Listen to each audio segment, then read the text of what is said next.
Hi, welcome back to You Are the Answer. Today we're going to start a video series about protein, this being the first video. Now I know most of you are familiar from a general perspective about what protein is and what it does, but in all the conversations I've had with athletes all over the country, I'm finding that not only are most of you not eating enough in general, but you're definitely under consuming protein. So I want to talk a little bit about the basics of protein first, and we'll divide that into basically 4 key points. Number 1, what is protein? Why is it so important? Well, it's responsible for the repair of just about every type of tissue that you can imagine in the body, including bones and cartilage and skin, muscles, even your blood. Actually, your hair and your fingernails are made up of mostly protein. Ultimately, your body uses protein to repair all sorts of tissue. And it's also responsible for manufacturing of enzymes, of hormones, and other bodily chemicals that are necessary not only for recovering from one workout to the next, but just simply living. So how does protein work? Well, think about a piece of steak, or a piece of chicken, or a whey protein shake. If you put that under a really high-powered microscope, what you're going to see is a super ultra long chain of amino acids. And when you consume that shake, or that piece of chicken, or that steak, your body, through its digestive processes, is going to start shortening and cleaving down that big long chain into shorter and shorter and shorter chains until it gets down to each individual amino acid. That's why we refer to amino acids as the building blocks of protein.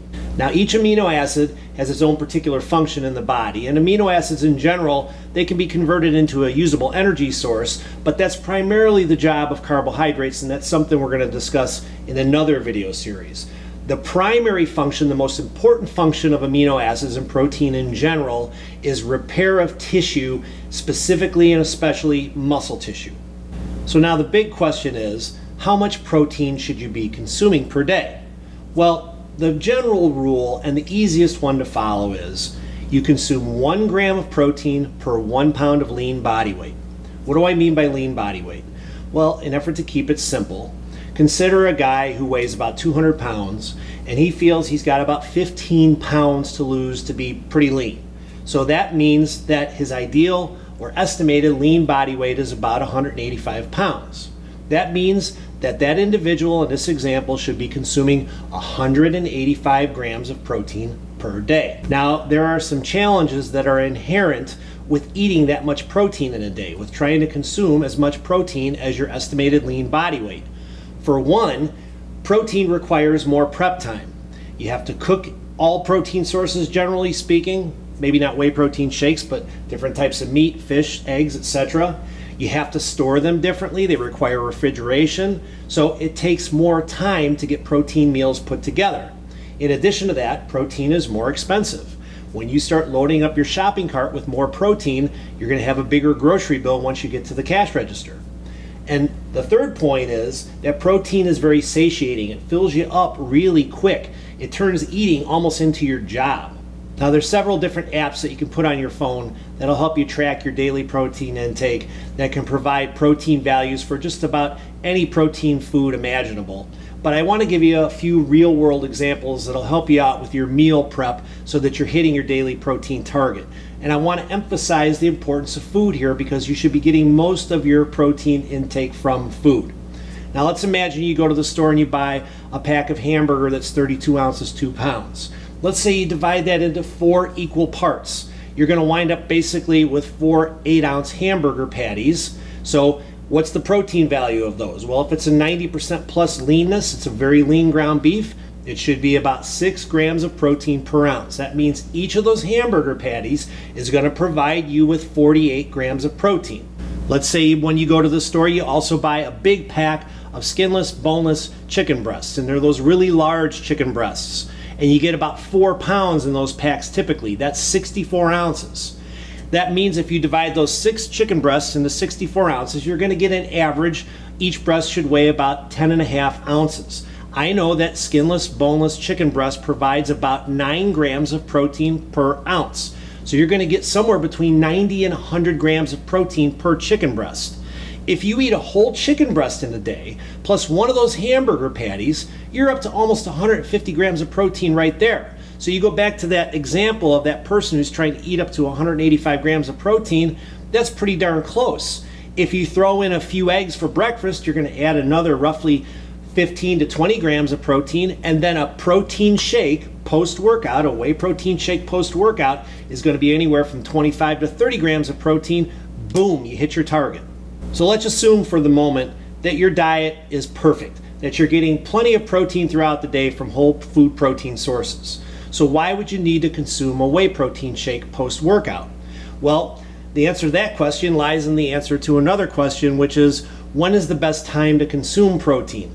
Really throughout the day, but your body needs it the most after you're done training. I'm talking to a lot of CrossFitters out there, or a lot of athletes who are performance-based training, athletes who are doing a lot of high-intensity type training and conditioning. You break down a lot of muscle tissue, your body will go catabolic really quickly after you work out.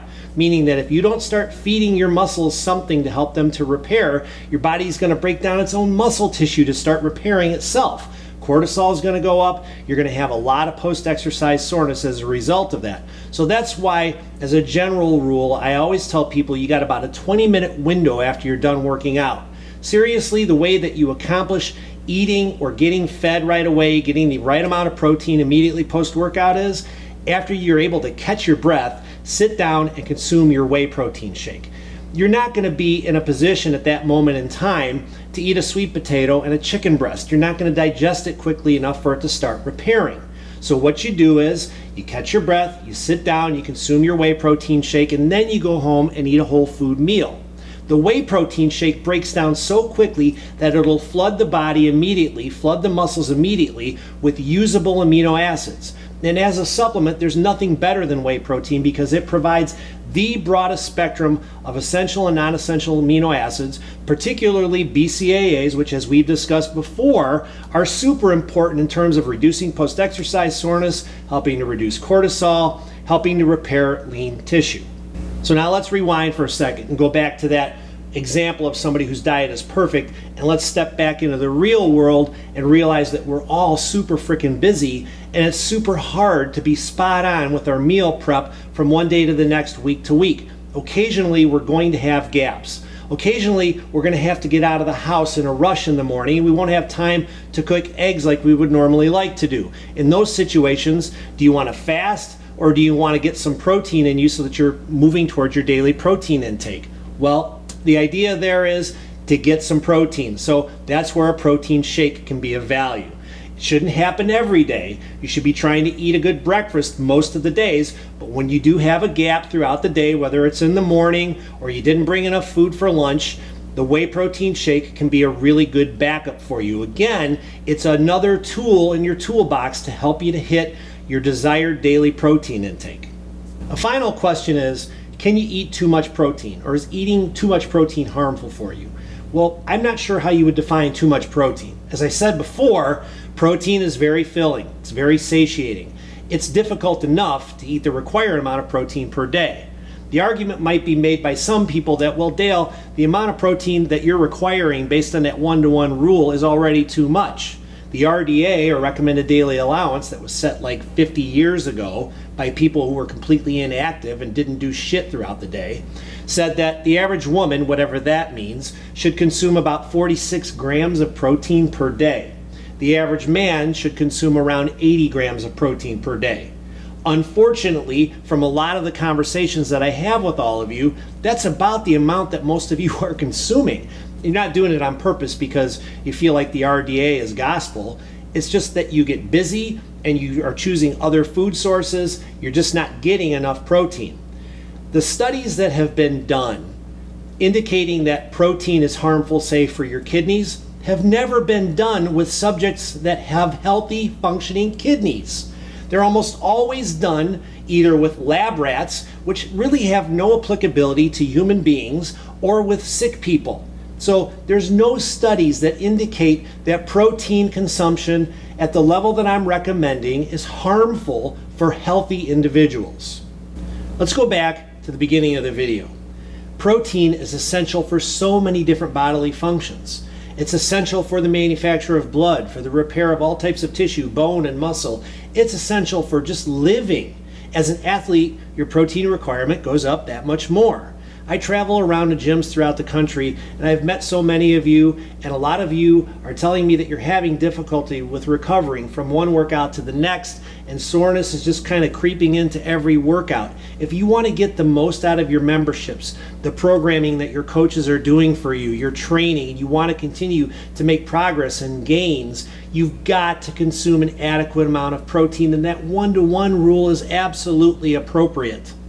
If you cannot hit your protein target throughout the day with whole foods, and again, I emphasize that you should be getting the majority of your protein intake from whole foods, but if you have gaps, then whey protein supplements can fill in those gaps, and they are also super effective in terms of kickstarting the recovery process post-workout.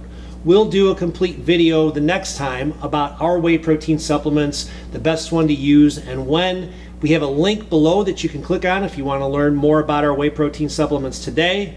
And we'll also be addressing some of the other issues with regard to how you choose the right protein supplement in future videos as well. For now, hope you benefited from this one. We'll see you next time.